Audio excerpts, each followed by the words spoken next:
അമൽ തേനമ്പറമ്പിൽ ചേരുന്നുണ്ട് നിയമസഭയിൽ നിന്ന്. അമൽ, ധനമന്ത്രി അവിടെ എത്തിയോ? കൃത്യം 9 മണിക്ക് തന്നെ ബജറ്റ് അവതരണം തുടങ്ങുമല്ലോ.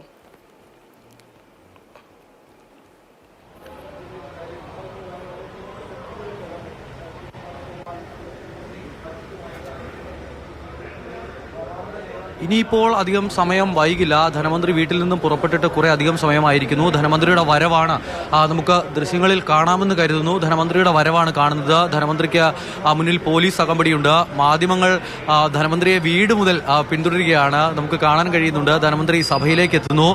വലിയ ആകാംക്ഷ, കഴിഞ്ഞ ബജറ്റുകളിൽ ഒന്നുമില്ലാത്തത്ര ആകാംക്ഷ ഈ ബജറ്റിലുണ്ട് എന്ന് പറയേണ്ടി വരും. കാരണം ഇത് ഈ സർക്കാരിന്റെ അവസാനത്തെ സമ്പൂർണ്ണ ബജറ്റാണ്. എന്താണ് KN മലയാളികൾക്കായി കാത്തുവെച്ചിരിക്കുന്നത്, ആ ബജറ്റിൽ ഉള്ളത് എന്നുള്ളതാണ് ഇനി അറിയേണ്ടത്. അത് അറിയാൻ ഇനി അധികം വൈകില്ല. വളരെ കുറച്ച് സമയം മാത്രം. ധനമന്ത്രി ഇവിടെ നിന്നും നേരെ സഭയിലേക്കാണ്. സഭയിലേക്ക് കയറിയാൽ ഇപ്പോൾ സഭാസമ്മേളനം തുടങ്ങാൻ ഇനി അവശേഷിക്കുന്നത് വളരെ കുറച്ച് മിനിറ്റുകൾ മാത്രമാണ്. ഇപ്പോൾ സമയം 8:55. 5 മിനിറ്റുകൾക്കുള്ളിൽ ആ കയ്യിലിരിക്കുന്ന ബാഗിൽ എന്താണ് ഉള്ളത്, ധനമന്ത്രിയുടെ കയ്യിലെ ബാഗിൽ എന്താണ് ഉള്ളത് എന്ന് മനസ്സിലാക്കാൻ കഴിയും.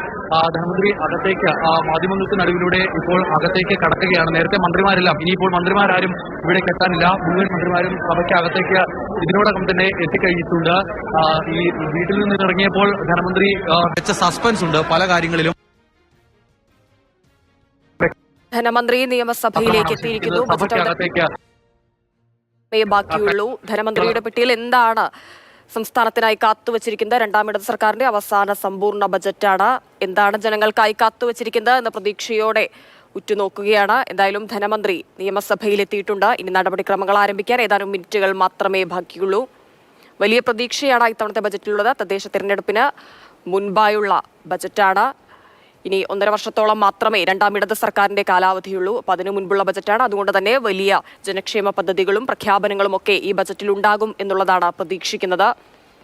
ധനമന്ത്രി ഇപ്പോൾ നിയമസഭയിലെത്തിയിട്ടുണ്ട്. അമൽ തേനമ്പറമ്പിൽ തുടരുന്നുണ്ട്. അമൽ, അവിടെ നടപടിക്രമങ്ങൾ എങ്ങനെ പുരോഗമിക്കുന്നു? ധനമന്ത്രി ഇപ്പോൾ നിയമസഭയിൽ എത്തിച്ചേർന്നല്ലോ.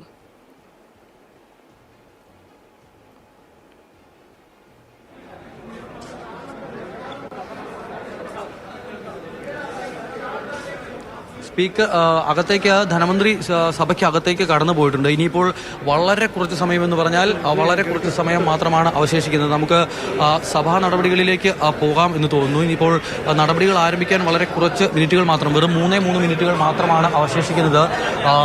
സഭാ നടപടികളുടെ ദൃശ്യങ്ങൾ കാണാൻ കഴിയും. ധനമന്ത്രിയുടെ ബജറ്റിൽ എന്തെല്ലാം പ്രഖ്യാപനങ്ങൾ ഉണ്ടാകും എന്നുള്ളതാണ് ഏറ്റവും പ്രധാനപ്പെട്ട കാര്യം. ക്ഷേമ പെൻഷനിൽ വർധനവുണ്ടാകുമോ? അതോടൊപ്പം തന്നെ വയനാടിനായി പ്രത്യേക പാക്കേജ് ഉണ്ടാകുമോ? കേന്ദ്ര അവഗണനയെ മറികടക്കാനായി കേന്ദ്ര സർക്കാർ ഉണ്ടാക്കുന്ന സാമ്പത്തിക ഞെരുക്കത്തെ മറികടക്കാനായി എന്തെല്ലാം തരത്തിലുള്ള പ്രഖ്യാപനങ്ങൾ ഉണ്ടാകും തുടങ്ങിയ വിഷയങ്ങളിലെല്ലാം അല്പസമയങ്ങൾക്കകം തന്നെ വ്യക്തതയുണ്ടാകും. ധനമന്ത്രി എന്തായാലും ഇപ്പോൾ സഭയ്ക്കകത്തേക്ക് കടന്നിട്ടുണ്ട്. ധനമന്ത്രി നിയമസഭയിലെത്തിയിട്ടുണ്ട്. ബജറ്റ് അവതരണത്തിന് ഇനി ഏതാനും മിനിറ്റുകൾ മാത്രമേ ബാക്കിയുള്ളൂ. 8:57 സമയം. 9 മണിയോടുകൂടി തന്നെ ബജറ്റ് അവതരണത്തിന്റെ ഒരു സമയം ആരംഭിക്കും.